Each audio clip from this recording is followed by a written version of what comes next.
modern job search checklist. This is Mark, and we're here every week, every Friday, except for next Friday, 1 p.m. Eastern, 12 o'clock Central. Thank you. And if you're watching, feel free to say hi to us in the chat. If you're watching us live, those of you who replay, the chat will always be open for you to comment or ask questions of any of us here on the panel.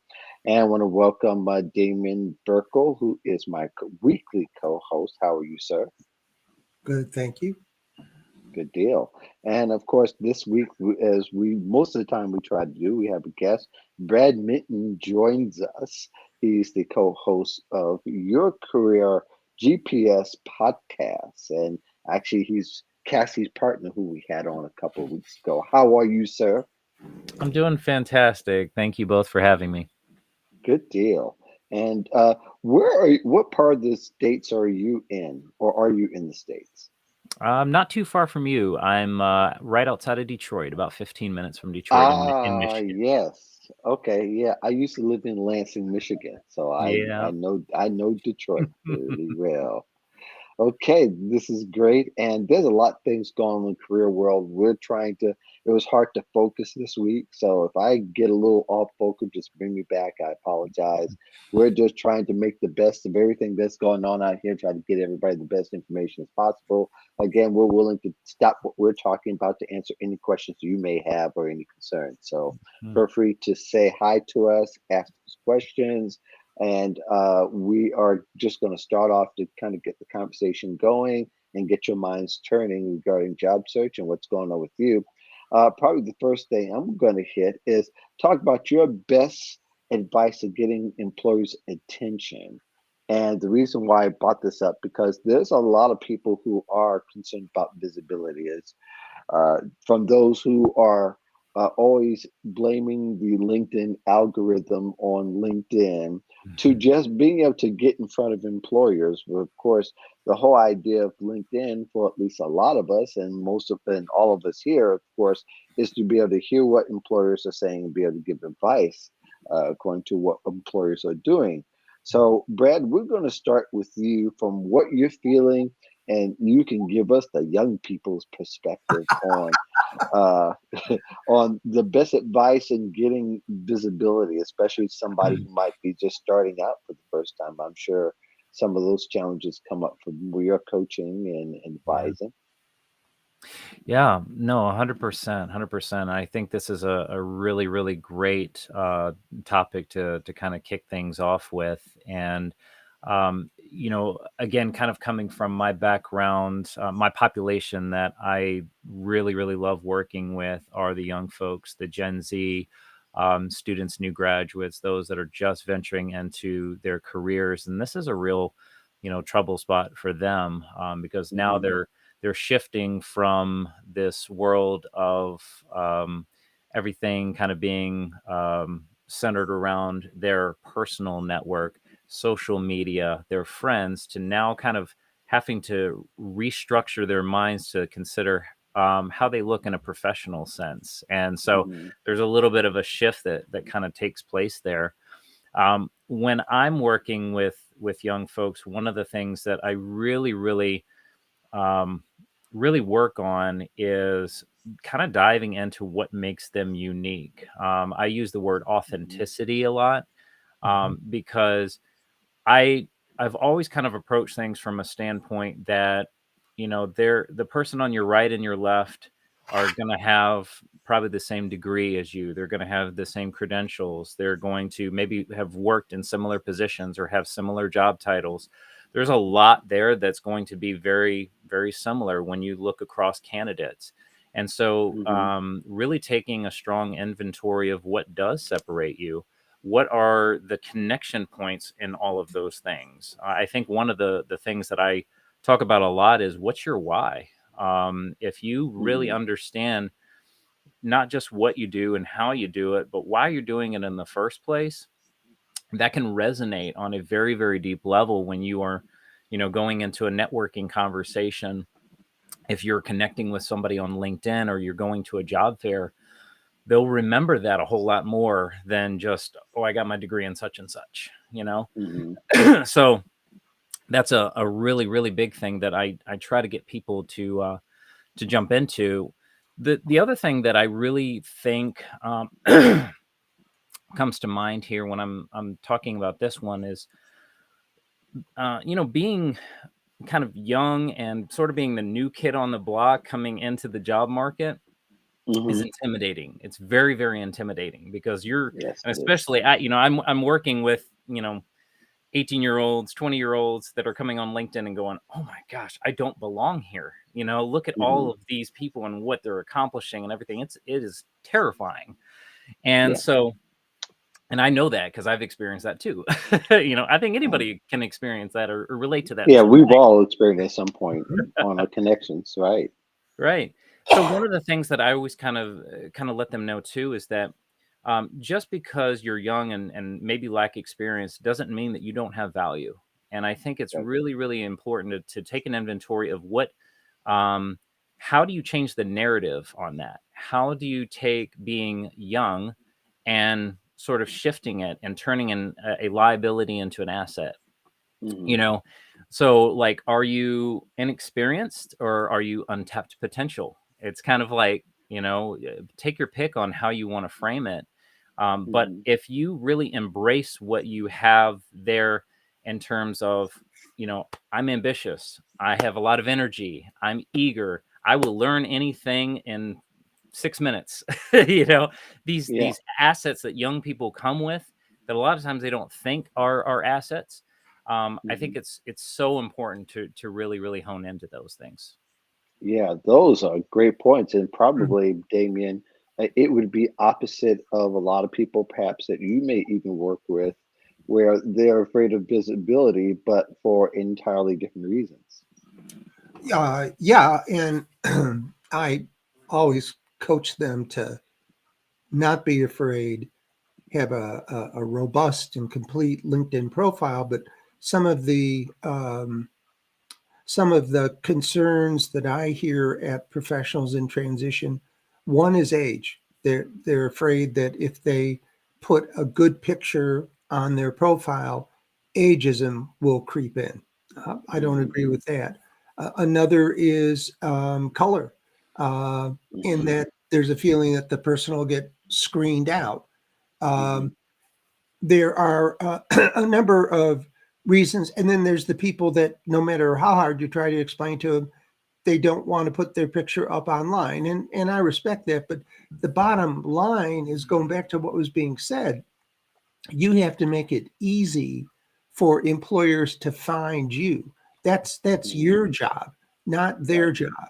Mhm. And while we're on LinkedIn, another way to interface with potential target companies is follow them and then join groups where like individuals that are doing your job or even better, one step up, and interact with people online so that in that discussion group your visibility will rise. And when you put all of that together, and also, and this is just me, I know there's mixed feelings, but if Hmm. you write a strong cover letter that has the majority of the keywords for the position matched with your abilities, not only will it get you through the applicant tracking system, but it will make you more visible to an employer, specifically because you meet so many of the keywords for the job. Right. Hmm. Yeah, I think Mhm. those things are important. I think on both ends, uh, the way I view it. See, I'm not doing in coaching these days. I'm not that I've graduated anywhere, but I just think that my skills are better used in other areas that I kind of fit in between the cracks. But I definitely get asked a whole lot about visibility and how they should approach being online. I think sometimes you gotta be able to consider is in your network and Mhm. who you're going to be talking to. A lot of times people come think that they're talking to this blank sheet, or they feel like they're talking to this stadium full of people. And it could be either or depending upon your network. But I think a lot of times if people start listening to what's going on with their network and with the people they come in contact, and specifically if you're talking about attracting employers and being visible before employers, you got to kind of start listening to what employers say and what people are saying back to employers to figure out where you need to fit in. So Mhm.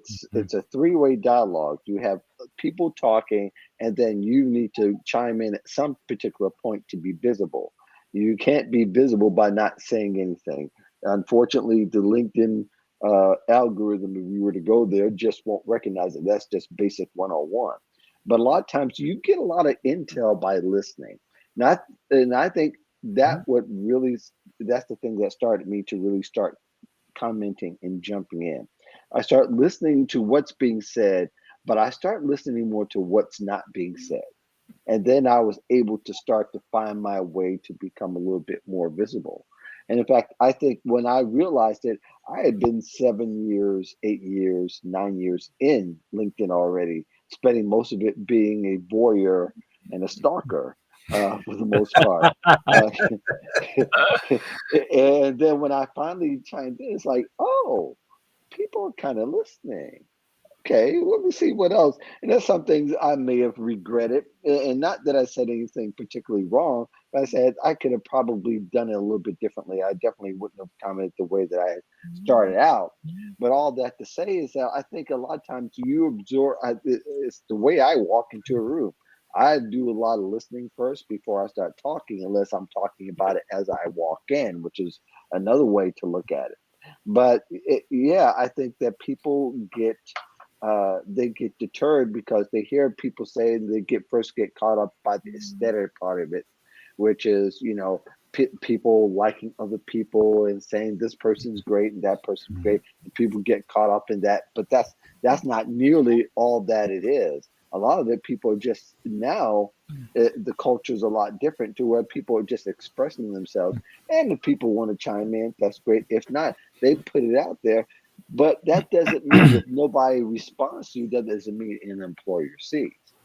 Mhm. Because an employer is going to look at your track record more than what you just said recently, unless you said something about them or something that may be concerned about them, where depending what you say may matter a whole lot more.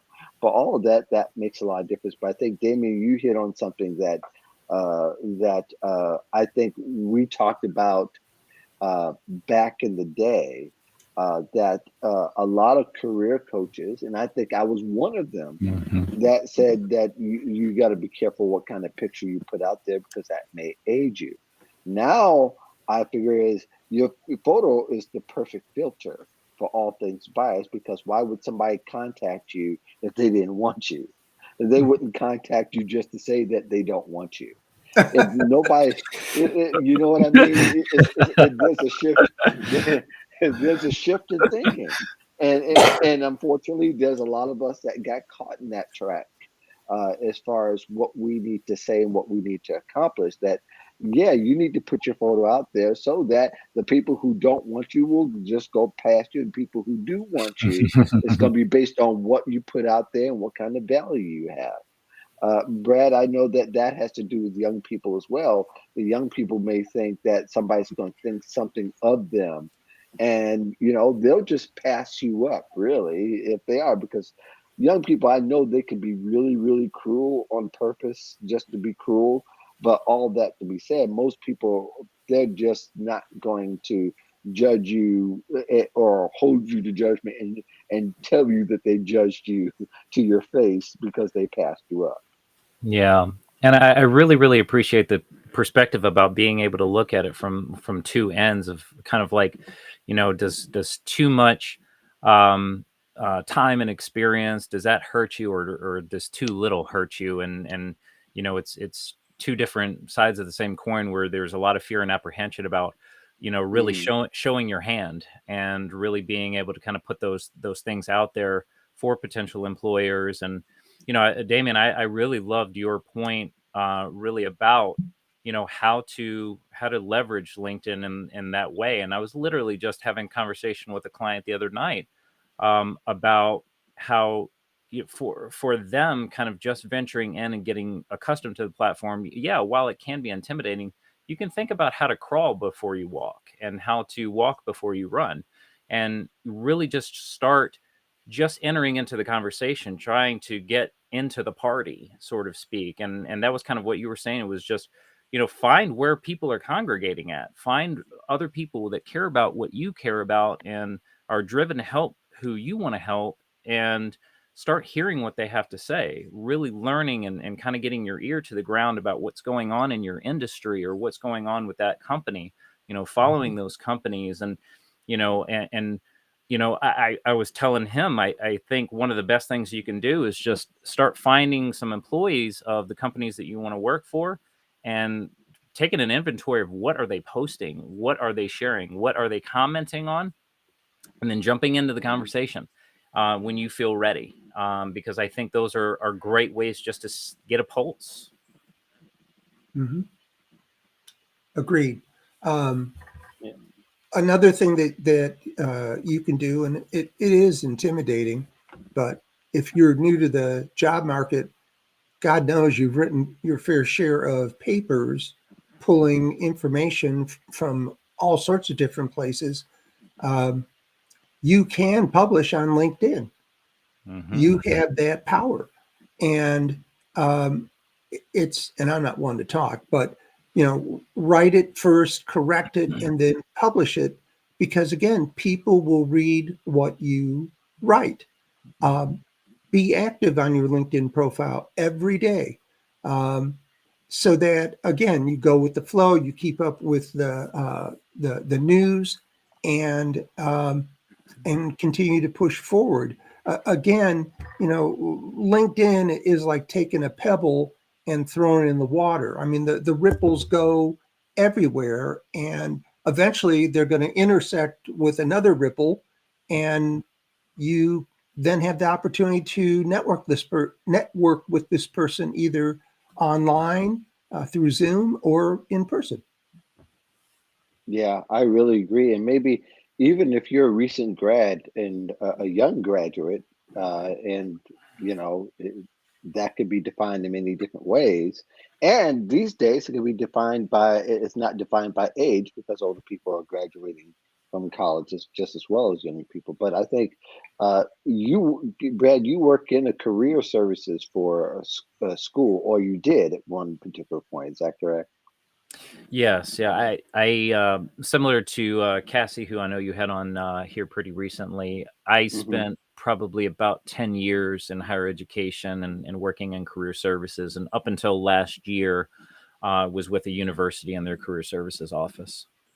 Yeah, I think one of the things that's an advantage as a student on really any age, really, quite honestly, I still couldn't. I connect. I didn't make a priority. Maybe I should have, but I think I started and then stopped connecting with alumni, that people I where I went to school. But I would think that career services would be a great resource to people who've graduated and people who can be connected in network, and even to the point of where they can engage in conversations a whole lot easier than somebody without it. Mm-hmm. Mm-hmm. 100%, 100%. I mean, and I think this is a conversation that for a very, very long time, I can speak for many career service professionals. We, in my time, when I was there on campus, heavily advocate for us being embedded into the fabric of the college or the university that we're a part of. We always Hmm. try to do that. We try to get in front of classrooms and try to, meet with students at any and every turn. And sometimes it's not always that easy, and does Right. come with some challenges. But that is the priority, because we are the ones that are facilitating those career fairs. That we are the ones that are building those connections with employers, and helping them, really with the fundamentals to be able to bring their best self to those opportunities. Hmm. I was invited to a few years back. I was invited to career services at a community college, and boy, they were heavy traffic. And Mhm. I was really shocked for a community college, no less, where they had they were staffed with people very active, and they had lines of people waiting to get a career advice, and they were fully active. They couldn't get any more, I mean, any more engaged in that. So really, for them, their problem was how to manage the load than it was to try to get in front of people because people were coming to them. So it's kind of, it's another conversation, and one day maybe we'll have to have a college career service panel on the Good. show, Damien, to talk about, some of the challenges and some of the benefits that the alumni could serve, because to me, that's a most of the time it's untapped. And young people, they tend to say, well, I don't want to be connected to all those old people, when really what you're saying is, no, I don't want all the resources that you possibly can give me. And to me, it's kind of a tragic thing. Your thoughts, Damien? Yeah, I think the career services by the majority of students are underutilizing it. Yeah, The biggest favor you can ever do to yourself in terms of self improvement is to learn the right way to network. And yeah, when you Mhm. you truly, this is what I tell students that come to me: you should be networking long before you ever graduate. You should yeah, be Mhm. having right Yes. informational meetings, uh, Yes. yep, other events, etc., so that you kind of get your sea legs, because it's the gift that keeps on giving. And once you learn how to network, you will use that whether you're working or whether you're not working for the rest of the rest of your life, rather. And the harder you work at it, the better you become. yeah, Yeah. yeah. I agree, and I just find it very interesting that there's such a fight internally and this is a whole horse, and all I'll say is, uh, all I'll say is, I just it's interesting for universities that serve students don't make their careers a priority for students. Um, you can agree or disagree, but I've talked to enough people around the Mhm. country to know Mhm. that that's an eternal fight that goes on all over the place. And I just find that a fascinating thing. But Yeah. nevertheless, we're going to leave it alone because we can go down a rabbit hole. We'll never come back on that one. Yeah. But anyway, did either of you want to add anything else to any ways that people can get attention on LinkedIn Well, or yeah. anywhere? Yeah, Mark, I actually, Go ahead. you're right. That whole conversation would lead down a rabbit hole. But Yeah. one of the things that I did want to, mention as you were kind of talking specifically about LinkedIn and about alumni is that it's very easy for young folks, current students, to really look at alumni as that other generation or old people or people that have no Hmm. connection to anything that I'm going through. But the fact of the matter is, like, if they're really doing it right, I always suggest connect with people who are about 2 to 5 years ahead of you. People Hmm. that whose tracks in the snow are pretty fresh, Mm. because Hmm. they're going to have a much better pulse on not just breaking into the career, but what it took to get there. And Hmm. because you're right. There's going to be some disconnect if somebody graduated 20 years ago. Um, there's still things to gain, and there's absolutely no harm in doing that. But if you really kind of want help with that networking aspect and the job search and being able to connect dots in that transitional period, those people are fantastic. And you can go to your school's page on LinkedIn and you can access alumni right there and identify the years that they Hmm. graduated. So Mhm. Yeah. why wouldn't you do that? Right. I totally agree, Damien. I was going to say, and something that I noticed a while back is LinkedIn will tell you that so and so went to Cleveland State on this particular day.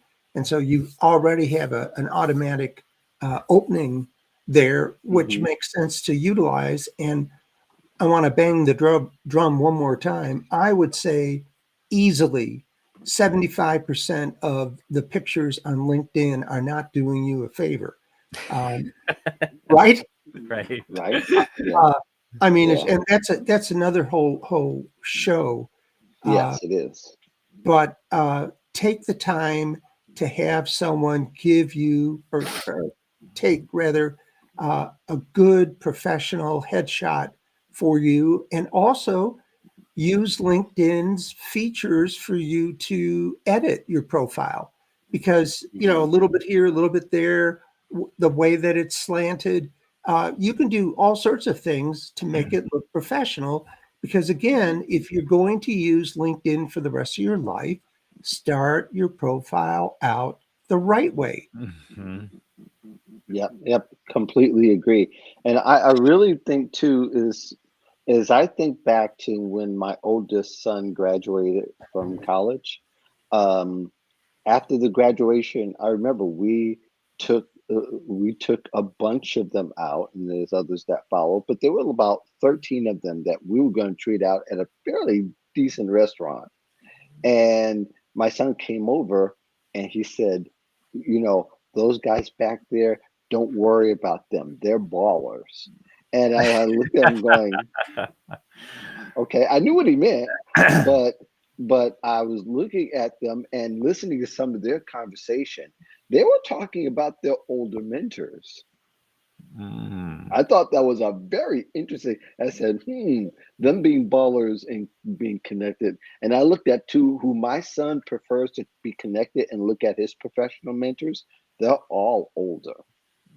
They're Mhm. all older. Mhm. So I think to some degree, I'm not saying that a lot of us have the magic elixir, and I'm not saying whether the older means that some of those older ones could be my sons, but all to say that there is some connection. If you really want to really advance your career, you got to talk to people who've been out there and been through some things, Mhm. have been knocked down and gotten up, and have learned to be a professional in the ring than somebody who's just then being connected to a peer group that you just have a bunch of ideas. Mhm. So there's some value. I hope that those of you who are younger are watching. Mhm. I'm not going to call any names today, but I think that there is value when you look at the experience, and I think that with the people who you consider, and people even we consider that we would consider the goat, so to speak, have been knocked down and dragged a few times and was able to get up and still continue to be great. Those are the ones we want to kind of listen to. So I think we go Mhm. that. But Brad, this is your chance that Damien and I are going to, not it's not going to be a Spanish Inquisition, but at least we're always interested because we're older guys. We love to know what young people are thinking. I know Damien always has questions about that, but Mhm. and so do I, about what are they thinking about the career landscape and a job search landscape right now. Yeah, I mean it's kind of an interesting question because it's a really interesting time. It's an interesting time in their lives. It's an interesting time in everybody's life, really. Hmm. And when I always think it's good to kind of reflect on where their perspective comes from and the way that they see the world. And it's there's all of these sorts of different factors that kind of go into why they think the way they think and why they do what they do. And I want to kind of preface all this by saying I don't make like overgeneralizations and say that every young person thinks the same way, because obviously that's not the case. But by and large, as I was kind of like reflecting on this episode today, I was really thinking about, this is the generation here that we're talking about, Gen Z. You know, Hmm. uh, is the time period between sort of late '90s birth all the way up until about 2010 ish. Hmm. early 2010s. And so when you kind of think about like what they've kind of seen and experienced in their life when they were really little, they went through the economic recession and they probably had parents and family members who were impacted that by some way. Hmm. That kind of changes your perspective. That's, that certainly shifts the way that you think about life and careers to a point where, you appreciate stability, you appreciate security, knowing that you've got a Hmm. paycheck coming in, and knowing that your career has longevity. And so for a lot of young people that I talk to, they want to have that sense of security, of knowing that whatever they invest themselves into has a life, and has Hmm. potential for growth, and has the ability to evolve over time, because I think they understand and appreciate the fact that technology moves so fast. They are the technology driven generation, so they know that what's hot today is not going to be hot tomorrow, but they want to feel like what they're doing is going to have a life, and going to be able to weather those storms. I think the other thing that they've obviously experienced is COVID. For so many of them, their graduation plans, their internship plans, their Hmm. getting into that first job was all disrupted by COVID. And so a really, really interesting thing that I heard recently, and I have a terrible memory with these things, so I don't remember where I heard it, but this is kind of like the first time really that most people can remember, where a a generation's coming out, 18, 19 year olds, or early 20-year olds that are entering into the job market and are really concerned about health benefits. you know Mm. Yeah. um Interesting. I know that for me, when I started my first job, it was kind of like, okay, cool, I have health benefits. Like it didn't Right. register to me how critical and how important that was. But now, kind of coming through COVID, and seeing, thousands and thousands of people in your communities pass away or get sick, really brings that into perspective. And so that's a real vetting process for them, and really understanding the importance of having those benefits. And Mm. I think really those life conditions and those factors of really change things. The third thing that I thought about too, as I just was thinking about it, was um, just the landscape over the last 10, 15 years in this political climate and media and social media and all of these different influences that are at play there, where I think by and large, as a generation, what I've experienced is they tend to be a little bit more cynical about things. They tend Okay. to be less trusting, and so it's really, that's one of the things that we work on, that we have to work through. And a lot of our work with youth is finding ways to build trust, because it Yeah. doesn't come easy with this generation. They really have a very strong um, filter on whether or not they can really trust you, and whether or not they can believe that your intentions are good, because there's so much noise out there that you can't trust anybody. You can't trust the right, you can't trust the left, you can't trust the media, you can't trust this Right. politician. And then where they get their news and their information comes from social media, which is just people's opinions. So Yeah. so there's Yeah. all of these different factors that they change the way that they see the world. Yeah. Mhm. Damien, Uh, questions for Brad? I was wondering, Brad, um, how much resentment is in the workforce because baby boomers are working longer or have retired and have come back into the business world just because of the high cost of everything. Yeah, I mean, I would say, um, and when you're kind of asking that question, are you kind of looking at it from the Gen Z perspective, or is it just in general, or from? I was looking at it from Gen Z and the younger people that you work with. Yeah, I mean, I would say, I think right now, the thing that Gen Z are really trying to position them for is just to, really establish their value. And certainly they can come and kind of feel like, they have something to prove. They are kind of, jockeying for positions a little bit. But they have a pretty strong sense of what they're worth. Um, uh, you know, they understand that these times are changing and that they have much more leverage to be able to work with. So they have an awareness of that, and they also know, because they're hearing from a lot of these influences, that they can ask for more money. They can, have certain things that they can request, and Hmm. because they know that there's a labor shortage, and Yeah. and so they're trying to find a way through that. But I would say it's more of that intimidation factor, where they can experience that.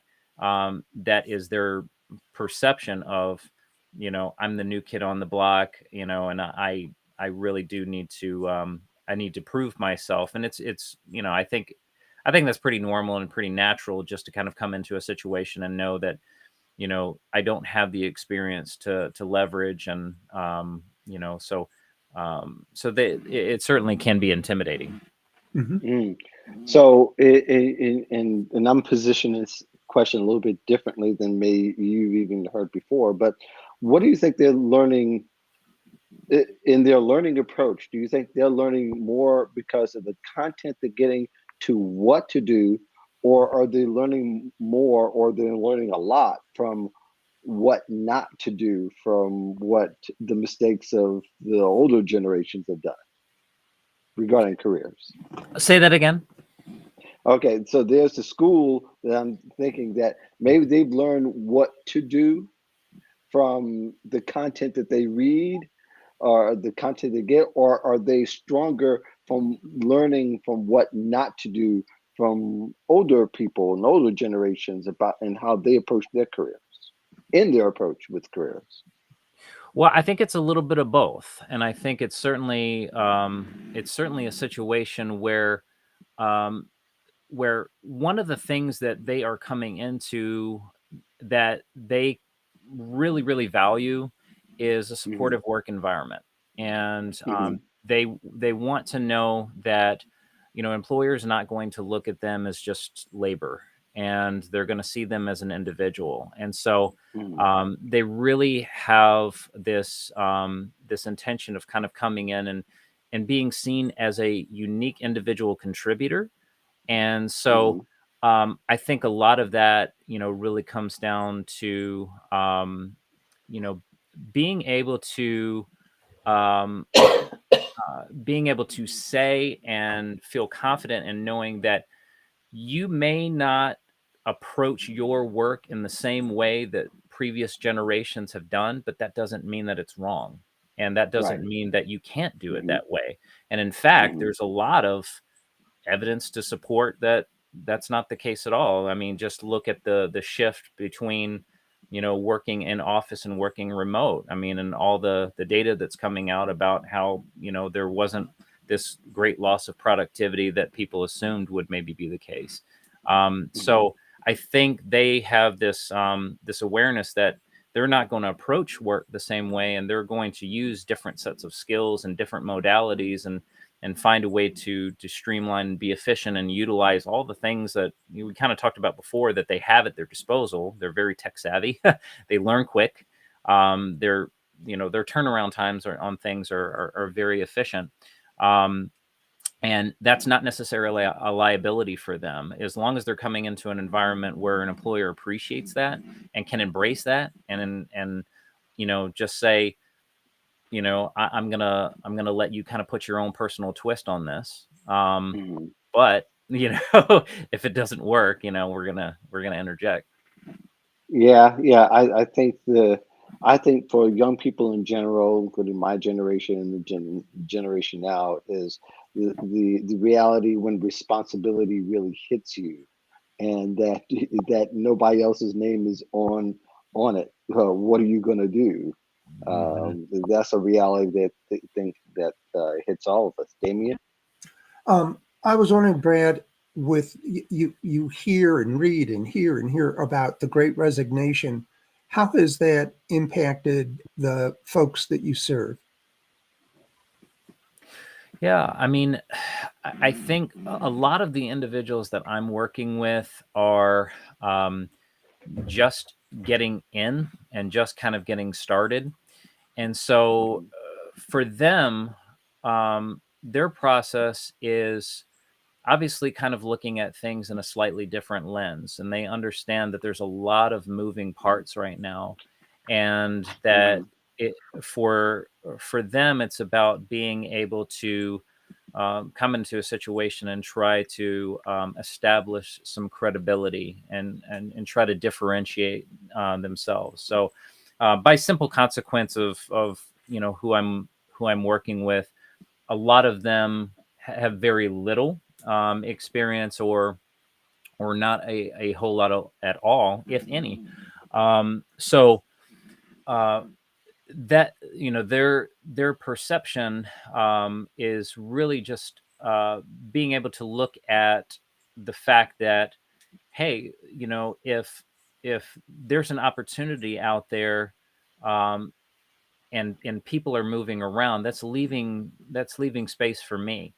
It's Mhm. also, again, playing into some of that cynicism that I talked about before, where they are kind of understanding that they do have now this ability to take advantage of things that previous generations never could, which Hmm. is to be more selective on who you choose. And I think that's a really, really neat power that they can kind of come into and say, I don't have to take this job, um, because there's certain elements of that are, really not, fitting my checklist. And they have the capability to know that there are 3 or 4 different other opportunities that maybe meet a few more of those check boxes Mhm. for them, and so they can weed those things out, over time. Great. Yeah, yeah. Well, thank you very much. We're going to take you off the hot seat now. I think that's but yeah, those are great because we're always curious and okay, what are they thinking? And we get some that come to the show and get involved in chat, but I feel like a lot of them are still kind of lying in the cut, so to speak. And what I mean by that, that they're kind of laying really low and watching all this and maybe even to some degree waiting for COVID to go by because I've noticed that there's some that have taken on several internships throughout the time since COVID rather than jumping into a real job. Some do, but the others are just kind of lying low and waiting to see what's going on and see how the world's going to turn out, and that'll determine their approach to it. Because, and I think that's okay, especially you're in your early 20s, and you have a whole lot of time ahead of you, probably a whole lot more time than what we'll have in my generation. My generation, the cutoff was 65, I think. In younger generation, well, allegedly, I don't know, I'm not there yet, but allegedly, uh, where the younger generation may have a lot longer as far as having a real professional life, if not in a corporate or small business setting, or even in entrepreneurship, they have longer years that they'll plan on doing. I think a lot of them just want to be able to do what they want to do and not be in the trap like we thought we were, that we had to, our time is almost, and we're on the sundown. I'm 65, and should not. But they won't have to go through that process necessarily. So I think it's interesting. Thank you very much. Mhm. So let's talk a little bit about imposter syndrome because I think that's something else is that I see a lot on the LinkedIn and Twitter timelines Mhm. where where a lot of people, and people really don't say, well, I have imposter syndrome, though most people do, but they do have doubts about, am I really doing the thing I want to do, or the right thing, or just the right thing to be noticed, or right thing to get promoted. So those kind of things. And Damien, I'll start off with you. In your view, how prevalent is, and not even just among young pros, but older people have it too. Oh, absolutely. Now, whether they tell you they have it or not is a different thing altogether. Yeah, I definitely. Young people are much more transparent about having it than older people because we think we're supposed to have it together. Yeah, we're supposed to be in control, right? Mhm. Yeah, right. Mhm. But if the first thing that I recommend is if you feel like you have imposter syndrome, first thing to always remember is out of all of the candidates, you were the one that was chosen for the position. And so you may not feel as qualified for the job as you think, but the company has confidence in you and have already, put you in. Another thing that's really important is to understand that you are going through a period of adjustment. I mean, think about it: Yeah. new commute, new office, new people, new systems and procedures, uh, new boss, all of those things. And it's easy to feel overwhelmed. And if you don't kind of slow down and give yourself a break, it will fire up, your imposter syndrome. And then uh, another thing, and then I'll flip it back to everybody. But um, always remember that you are a new employee and use that to your advantage. Uh, everybody is on probation that I've ever talked to for 90 days, but being able to take, by concentrating on introducing yourself to as many people in the building as possible, again, it's a great way to fire up your internal network simply by saying, my name is Damian Birkel. I work for so and so. I'm new here. I just wanted to introduce myself. Uh, Mhm. and that works out very well. And then one last thing, and that is understand that many times, and I've been there, you get thrown into a job with little or no training at all, and you're expected to hit the ground running. Um, and the thing that I learned that was probably most helpful to me through my career was being humble.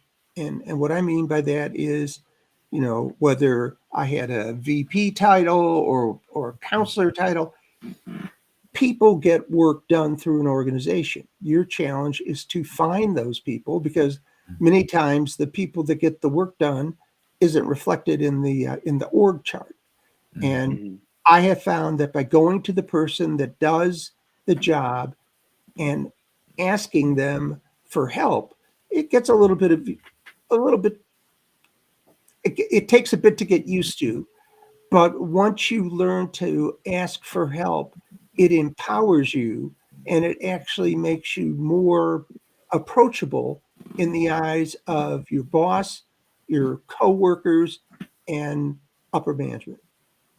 Yeah, yeah. I think Mhm. for a lot of young people, the first question is, "Do I belong here?" Maybe that's kind of a jumping, starting point for a lot of young people. You think so, Brad? Yeah, I'm so glad we're talking about this topic because it resonates with me. I recently posted about it, and I think everything Mm. that Damien said was on point. One of the things that I remind young people a lot is that um, imposter syndrome and this feeling that you get that you don't belong um, really comes only from being in a situation where you're challenged. And imagine if you were at work every day and you never had that feeling. It would probably mean that you're not in a situation where you can grow. Ah, Um, where you are clearly not challenged. You are just in complete control. And over time, that's not a good thing, right? You need to continue to grow and develop. It also can indicate that you're not surrounding yourself with the right people, because you have to make sure that you are in the presence of people that push you to be better, and you can only get that way by joining that company.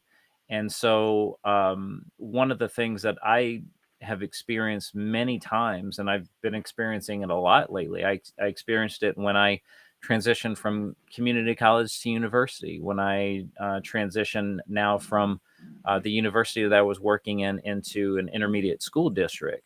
It's like Hmm. they're different worlds with different terminology and different lingo and different skills and different technologies and different protocols. And it's like, the learning curve is huge. And then, it is so easy to fall in this situation where you are feeling like everybody else knows what they're doing and I don't. And, but that's where it is so critical to reflect on the fact that these people felt the same way that you did Hmm. when they started, and you will find that they are exactly the people that you need, because Hmm. they will help you build yourself into a better version of you. Mhm. Yeah, yep. All of that is fantastic. And I know that, Brad, you have to have a hard stop here. So what we're going to do, we're going to start winding it down for those. And again, remember, remind everybody else that you're watching, we will be back in 2 weeks, not just next Friday, but the Friday after. That is going to be the 22nd. We'll be back. And Jim Black, who is a career coach, is going to be with us then. Brad, what do you have going on that people should follow that activity or what you're doing? A chance to brag about what you're doing. You're going to be on Oprah or Good Morning America anytime soon. Let us know. It was a good time.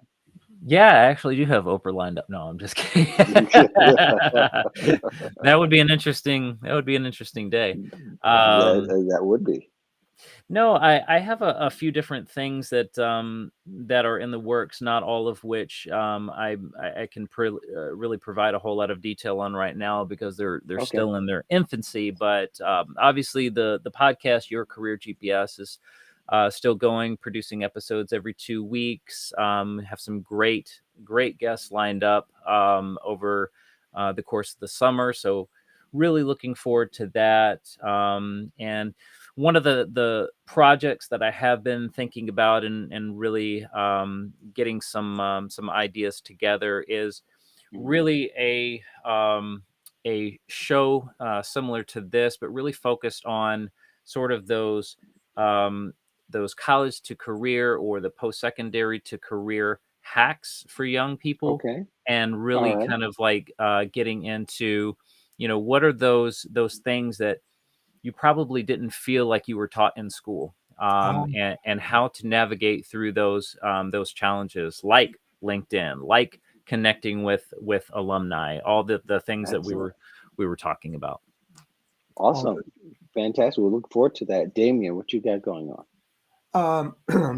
As I mentioned last week, it still hasn't hit the presses, but there's a Business Insider uh, story that I'm going to be a part of, and there's also two other things that, again, it's too early to talk about. And then, uh, like I always say, professionals in transition, the support group is there for you. We meet every Thursday. There's a link on our website. Please feel free to reach out and attend. And finally, Brad, thank you. This has been absolutely terrific. Yeah, Thank you so much. absolutely. And I will be at the Career Thought Leaders Conference next week in Philadelphia. So that's the reason why we won't be here. Won't have the Wednesday or Friday show. I'll have that whole week to kind of doing that. And then something else comes right after I get back here. So it's going to be a pretty interesting week, to have to say for myself. In the meantime, we'll see you guys in 2 weeks with, like I said, Jim Black will be here and the career coach, and we'll have another discussion like this, talking about how the world of job search is going to affect your job search. In the meantime, peace in the valley of love. You've been watching the Modern Job Search Checklist. Have a great